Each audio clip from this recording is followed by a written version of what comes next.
The time when Star Wars used to be a money-printing machine, not just for Lucasfilm, but for every third-party licensee that paid handsomely for their little piece of it, is long since over. Now, the franchise has become a financial burden for almost everyone involved with it, and even the industry trades are beginning to admit that.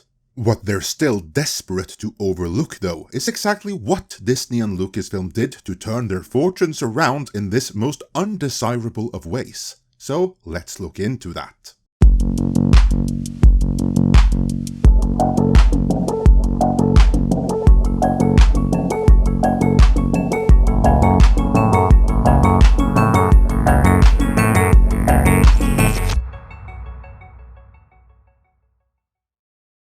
This video is sponsored by Surfshark.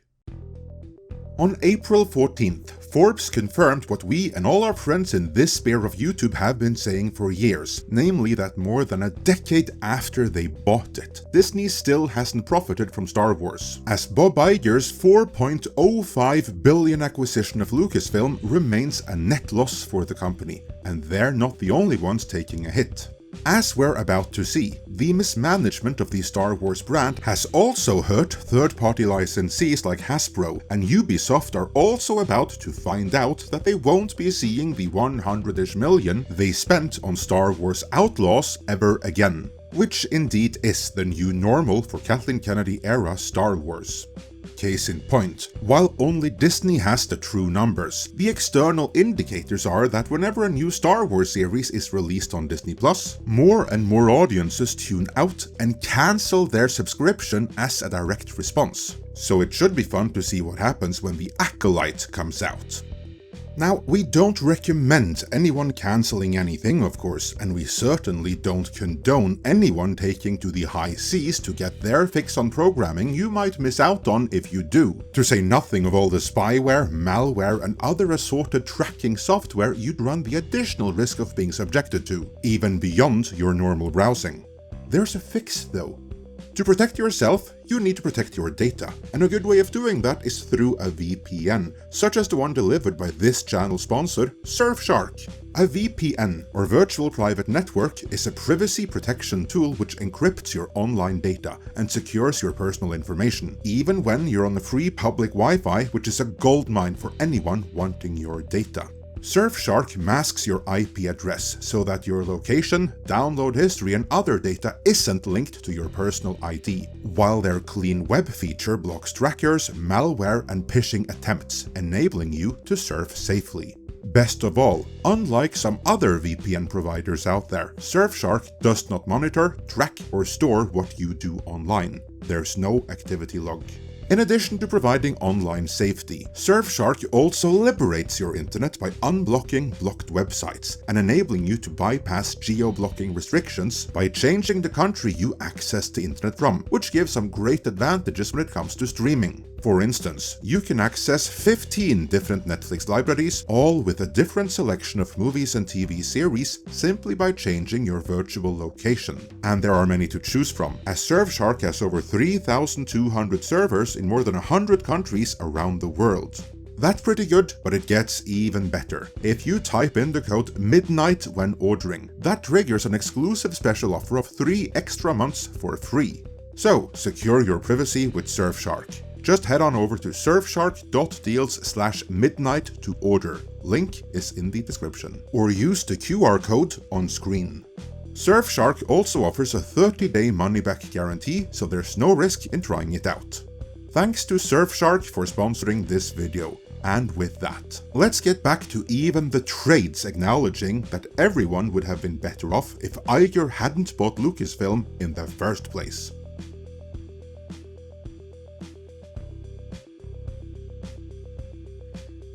The Forbes article jumps a bit back and forth, but among its highlights is this. Last month, Disney released a 67-page presentation singing the praises of its chief executive Bob Iger, in a bid to convince stockholders to side with him in a battle with activist investors, more specifically against Nelson Peltz of Trian Group fame. One of its key boasts was about the supposedly spellbinding return on investment generated by the franchises that Disney acquired under Iger. The presentation gives the impression that Disney's Star Wars trilogy generated a 2.9 times return on the purchase of Lucasfilm, as that figure is presented next to a timeline of key events in the production company's history. Jumping forward a bit, however, buried in the fine print is the revelation that the purchase price of Lucasfilm isn't even included in the return on investment calculation. Instead, it is purely based on the box office performance of Disney's Star Wars trilogy, its 2 spin-off movies, merchandise, DVD, and Blu-ray sales. What that means is that they only took into account the gross earnings, conveniently ignoring the cost that went into making these. The individual movies of the sequel trilogy may have grossed more than $1 billion each, but factor in the cost of making, marketing, and distributing them, and a whole lot less was left on the bottom line.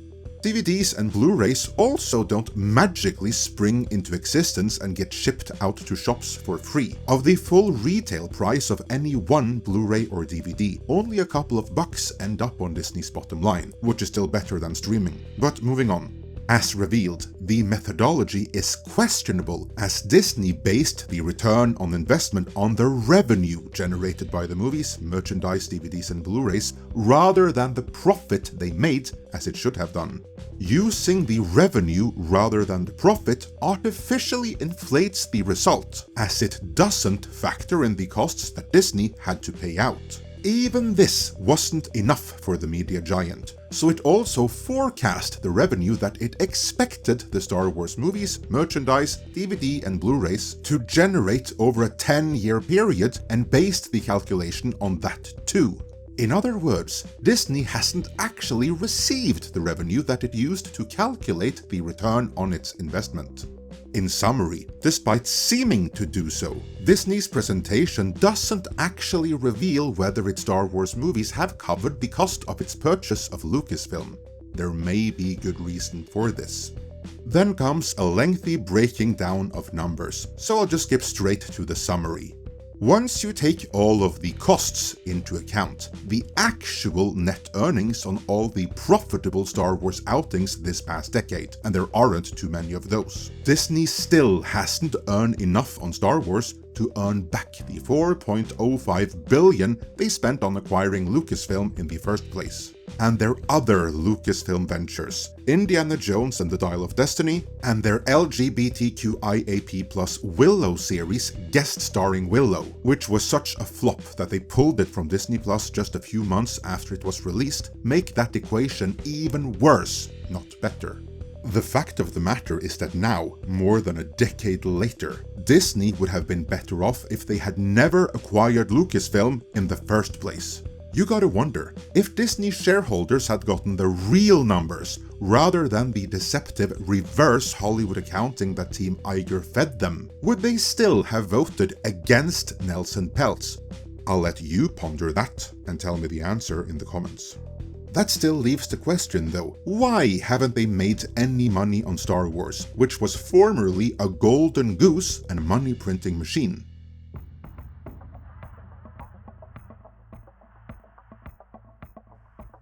Forbes naturally can't reveal that Disney has failed so badly with Lucasfilm and Star Wars without providing at least some lip service towards explaining why, which they try to dismiss as follows. All the stars aligned when The Force Awakens, the first film in the new series, was released in 2015. According to industry analyst Box Office Mojo, it grossed a staggering $2.1 billion, causing Disney to commission 2 spin-off movies as well as the 2 sequels that were already planned.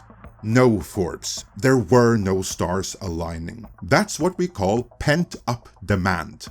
If it looked like Star Wars and bore the title Star Wars Episode 7 something something, the hype alone was gonna make it cross 2 billion. If the stars really had aligned, the movie would have been far better received, and the sequel would then have opened even higher, which it didn't. The product didn't match the hype, and so it was all downhill from there, and even Forbes have no choice but to admit that, as the series continued, there was a disturbance in the force due to an over-reliance on computer-generated effects, and a lack of the gritty, quirky characters who made the original movies smash hits. That, then, is Forbes' excuse for, Mandalorian Seasons 1 and 2 aside, Star Wars seeing nothing but back-to-back failure. Over-reliance on CGI and a lack of gritty, quirky characters. I agree with that insofar as it goes, but it does seem designed to obfuscate one big elephant in the room.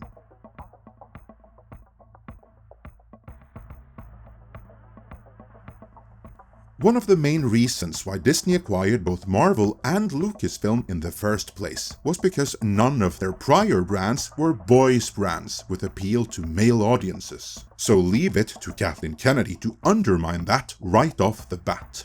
According to the book Ride of a Lifetime, she argued to Iger that if they were to turn the lead of the sequel trilogy into a woman, the male target audience would still show up regardless, but they would massively increase appeal to women, so Iger signed off on it. But from there, of course, and the 2 first seasons of The Mandalorian aside, Star Wars wasn't just female-led, it became female-centric, with overt misandric undertones. Star Wars didn't just lack gritty, quirky characters, as Forbes put it. It had an overabundance of obnoxious and unlikable Mary Sues, whose character arc was discovering that they had always been perfect at everything. The one exception to this was Gina Carano's fan favorite Cara Dune, whom Kathleen Kennedy promptly had fired, after which the 3rd season of the up until then successful The Mandalorian also promptly flopped, because after these Mary Sues followed a lack of heart in the storytelling, and from there a total brand collapse, which also affects third-party licensees.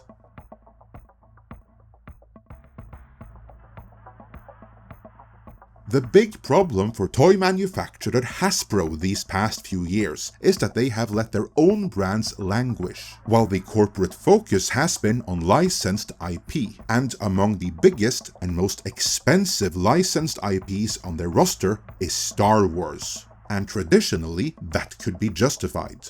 Star Wars used to be so popular and such a reliable seller that it alone could, in a pinch, keep the entire company afloat. But not after Disney and Kathleen Kennedy's Lucasfilm ruined the brand and customer loyalty with it. Toy stores all over the world are filled with Star Wars toys collecting dust, and the ones paying the price for that are Hasbro. They not only have to pay Disney handsomely for the license, they have to make and distribute all of these toys. And when they end up collecting dust instead of cash from paying customers, Hasbro are the ones that have to fire their staff to make up the difference. They fired almost 2,000 over the course of last year, and while that wasn't solely the fault of Star Wars, Marvel shares a lot of that blame too. If properly managed, those 2 brands alone could and should keep Hasbro afloat. That they can't are a testament to how badly those brands have collapsed, even if the trades are afraid of spelling out why. Next to find that out are Ubisoft.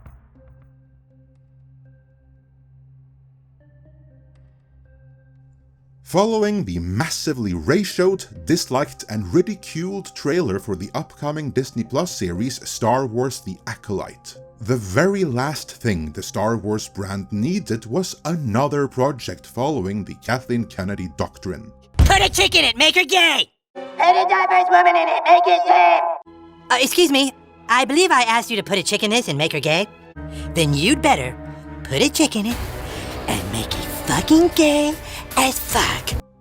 So naturally, that's when the trailer for Star Wars Outlaws came out, starring what looks like gender-bent Harrison Ford, only slightly inbred and possibly on fentanyl. A look which is deliberate, because we know what the motion capture model looks like and they did a stellar job at uglifying her. Not only did the trailer for this come out hot on the heels of the trailer for The Acolyte though, it also came out hot on the heels of an increased awareness among gamers about how their hobby is overtly being destroyed in the name of DEI. See our recent video for a detailed breakdown of that, which has resulted in gamers that up until recently would support any AAA game to gleefully sit them out and let them flop, just to send a message. It's not about money, it's about sending a message.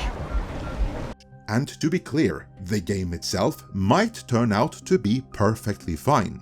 It's not scheduled to be released until August, which means it won't be fully patched and ready for release until a year from now, and by that time, the game itself might be perfectly serviceable, but it doesn't matter. The optics here are what's going to do it in. For developer Massive Entertainment and publisher Ubisoft, that means their very expensive Star Wars game is already a certified flop in the making. So now they too get to participate in the Star Wars brand implosion. An implosion that would never have happened if Bob Iger hadn't allowed Kathleen Kennedy to use Star Wars as a tool for activism. Put a chick in it, make her gay!